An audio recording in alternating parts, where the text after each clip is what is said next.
بسم الله الرحمن الرحیم. شروع کوم په نامه د هغې پاک ذات چې ډیر بخښونکی او مهربانه دی. د انګلیش ټو پښتو لرننګ زده کوونکو د وخت ډیر د کمی باوجود هم زه راغلم او ستاسو دپاره مې نن کلاس راوړو او یقینا چې تاسو به کتلی هم وي په تمنیل باندې چې ما ستاسو دپاره په دې نن کلاس کې څه راوړي دي.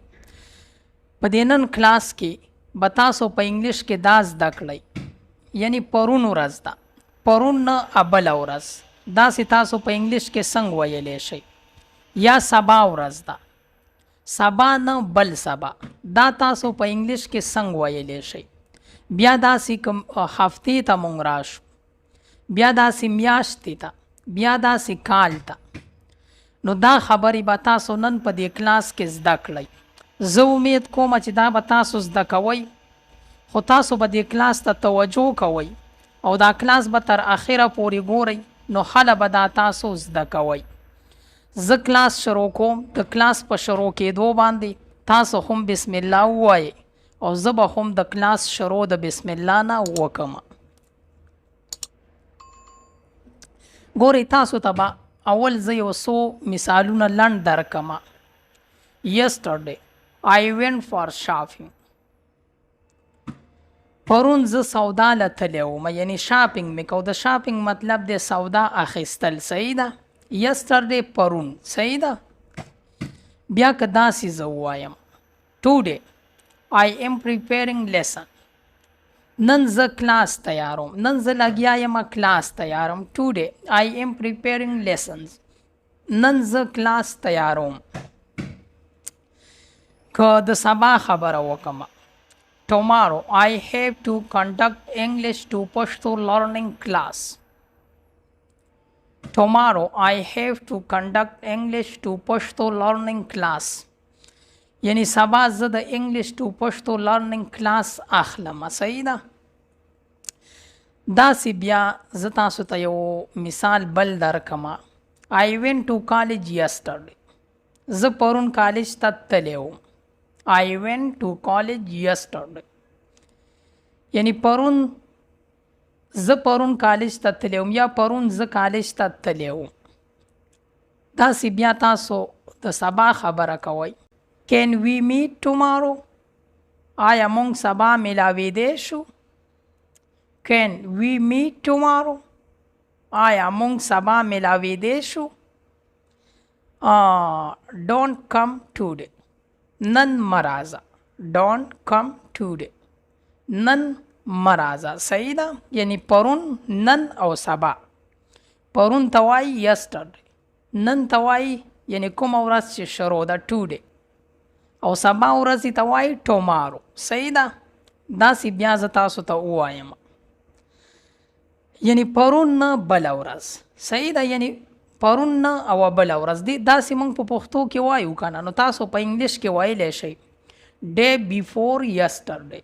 day before yesterday، پرون نه بله ورځ. او تاسو بیا داسې تاریخ هم ورسه ویلی شئ 2 days ago. 2 days ago یعنی 2 ورځې مخکې، داسې هم ویلی شئ. day after tomorrow، سبا نه بل سبا. زه به سبا نه بل سبا راشم. day after tomorrow، سبا نه بل سبا. او داسې هم ویلی شئ after 2 days، یعنی سبا نه بل سبا. تاسو ته د دې زه مثالونه درکوم. I will meet you day after tomorrow. I will meet you day after tomorrow.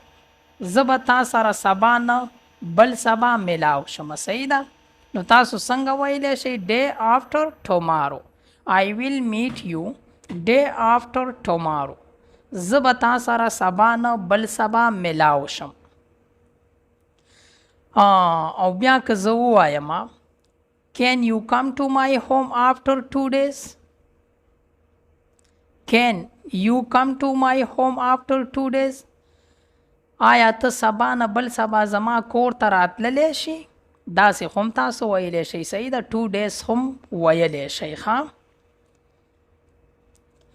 I saw you in the market day before yesterday. I saw you in the market day before yesterday. ته ما په مارکیټ کې لیدلې وي پرون نه بله ورځ، یعنی پرون نه ابل پرون ته ما په مارکیټ کې لیدلې وي. نو د دې دپاره موږ څه وویل؟ ډے بیفور یسټرډے. I saw you in the market day before yesterday. ته ما په مارکیټ کې لیدلې وي پرون نه بله ورځ. بیا تاسو ته زه د دې یو بل جمله ووایم چې تاسو داسې هم ویلی شئ. He called me 2 days ago. He called me 2 days ago. یعنی هغه ما ته پرون نه بله ورځ کال کړی و. صحیح ده؟ بیا به تاسو ته زه د کال که تاسو خبره کوئ. I went to Dubai last year.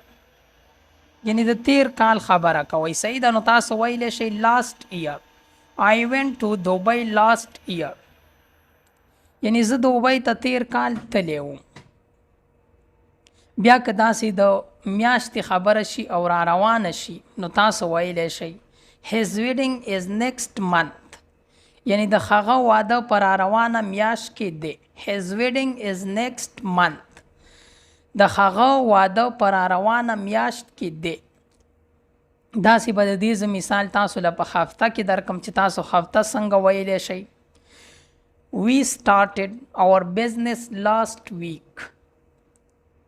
We started our business last week.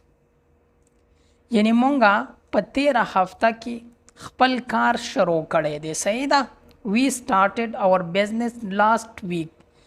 مونږ په تیره هفته کې خپل کار شروع کړی دی، یعنی خپل بزنس مو شروع کړی دی. زمونږ جی د نن ورځې کلاس هم په دې ځای باندې پای ته رسي. زه امید کوم چې تاسو به سبا ورځ او بل سبا ورځ دا په انګلیش کې ویلی شئ. پرون نه ابل پرون ورځ به ویلی شئ. داسې به د کال استعمال کولی شئ، د میاشت به کولی شئ او د هفتې به کولی شئ. که ژوند وي راځم به ستاسو دپاره به یو بل کلاس راوړم. که تاسو ته ما په ډیټیل کې دا ایئر منت او ویک ونه ویل نو دا به انشاءالله په بل کلاس کې تاسو سره په ډیټیل کې راوړم او تاسو ته به یې وایم. مال راکړئ تر د بل کلاسه پورې اجازت. په خپلو خصوصي دعاګانو کې مې یاد ساتئ. زما به هم تاسو ته دغه دعا وي چې چرته هم یی الله مو ښاد ساته، آباد ساته او بریالي ساته. د لوی الله په امان. والسلام.